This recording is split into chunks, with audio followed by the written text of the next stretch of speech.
राजस्थान में बीजेपी का मतलब वसुंधरा राजे। ये पिछले कई दशकों से राजस्थान बीजेपी का सच है। हालांकि 2023 विधानसभा चुनावों में महारानी के नाम से मशहूर वसुंधरा राजे चेहरा नहीं थी।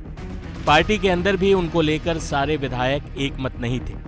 ऐसी चर्चाएं थीं कि वसुंधरा जब सत्ता में नहीं रहती तो विदेश चली जाती। आम पार्टी कार्यकर्ता से उनका जुड़ाव खत्म हो चुका है। पार्टी के अंदर भी ओम माथुर जैसे दिग्गज नेताओं से वसुंधरा की खटपट गाहे बगाहे सामने आती रही। विधानसभा चुनावों में पार्टी ने कहा कि हमारा चेहरा कमल है। मोदी की गारंटी पार्टी का प्रमुख नारा था। बीजेपी ने इस बार कई सांसदों को विधायकी के चुनाव में उतार दिया। पार्टी आला कमान ने वसुंधरा को इन चुनावों में फ्रंट सीट लेने ही नहीं दी। लेकिन विधानसभा चुनावों के नतीजों के बाद जब यह तय हो गया कि बीजेपी ही राजस्थान में सरकार बनाने जा रही है, पार्टी हलकों में हलचल तेज हुई। वसुंधरा राजे पर रिजॉर्ट पॉलिटिक्स करने का आरोप लगा। बीजेपी के विधायक ने ही आरोप लगाया कि वसुंधरा के बेटे दुष्यंत ने कई विधायकों को रिजॉर्ट में बंधक बना रखा है। ललित जी को मिलने के लिए बुलाया था और दुष्यंत सिंह जी हमारे सांसद वो लेके आए थे, तो उनको वहाँ रिसोर्ट से यहाँ पर कार्यालय पर आने नहीं दे रहे थे, तो हम उनको लेने पहुंच गए। 10-15 आदमी मेरे साथ में थे, तो मैंने प्रदेश के हमारे पदाधिकारियों को बताया, तो हमारे अध्यक्ष जी और भजन लाल जी सब वरिष्ठ लोग पहुंच गए थे, तो हम वहाँ से जिदोजिद करके हम ललित जी को लेके आ गए। यही घटनाक्रम हुआ। क्या हुआ था वैसे वहाँ पे कौन कौन लोग गए थे आप लोग? हमारे अध्यक्ष जी थे, भजन लाल जी थे, अपने सरवण बगड़ी जी थे और बहुत सारे 15-20 कार्यकर्ता थे। आपको रोकने की कोशिश की गई? नहीं, ललित को रोकने की कोशिश की। अच्छा। तो हम उनको लेके आ गए, फिर कार्यालय आ गए।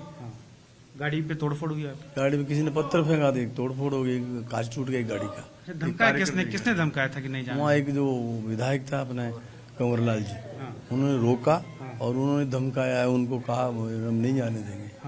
तो हमने नहीं मानी उनकी बात, हम जिदोजिद करके आ गए। 15-20 लोग थे। इसलिए क्या कह रहे थे, क्यों रोका गया था वहाँ? कुछ नहीं कि वो दुष्यंत सिंह जी से बात करो फिर जाने देंगे। तो हमने कहा दुष्यंत सिंह जी क्यों बात करें। वसुंधरा राजे दिल्ली तलब हुई। यहाँ पार्टी आला कमान के साथ उनकी बैठकों का दौर चला। इधर महंत बालक नाथ का चेहरा मुख्यमंत्री के तौर पर मीडिया में बहुत तेजी से आगे बढ़ा। केंद्रीय रेल मंत्री अश्विनी वैष्णव का नाम भी उछला। वहीं दूसरी तरफ वसुंधरा राजे पूरी तरह बैकफुट पर नजर आ रही। कहा जा रहा है कि इस बार बीजेपी केंद्रीय नेतृत्व ने वसुंधरा की प्रेशर पॉलिटिक्स का काट निकाल लिया है। सीएम पद के लिए वसुंधरा से ज्यादा चर्चा महंत बालक नाथ की होने लगी तो वसुंधरा कैंप असहज हो गया। लेकिन सियासत में कुछ भी अनायास ही नहीं होता। राजस्थान में मुख्यमंत्री चुनने की जिम्मेदारी केंद्रीय मंत्री राजनाथ सिंह के हाथों में आ गई। उनके साथ विनोद तावड़े और सरोज पांडे को भी राजस्थान का पर्यवेक्षक बनाया गया है। मध्य प्रदेश की जिम्मेदारी मनोहर लाल, के लक्ष्मण और आशा लाकड़ा को दी गई। वहीं छत्तीसगढ़ के लिए अर्जुन मुंडा और सर्बानंद सोनोवाल को चुना गया है। ये सभी पर्यवेक्षक विधायक दल की बैठक में विधायकों की राय लेंगे। बीजेपी आला कमान की मुहर के बाद रविवार तक नामों का ऐलान हो सकता है। खबरों के मुताबिक रविवार को तीनों राज्यों में विधायक दल की बैठक हो सकती है। कहा जा रहा है कि रक्षा मंत्री राजनाथ सिंह को राजस्थान का पर्यवेक्षक वसुंधरा के प्रेशर पॉलिटिक्स को साधने के लिए ही बनाया गया है। टाइम्स नाउ नव भारत डिजिटल की रिपोर्ट।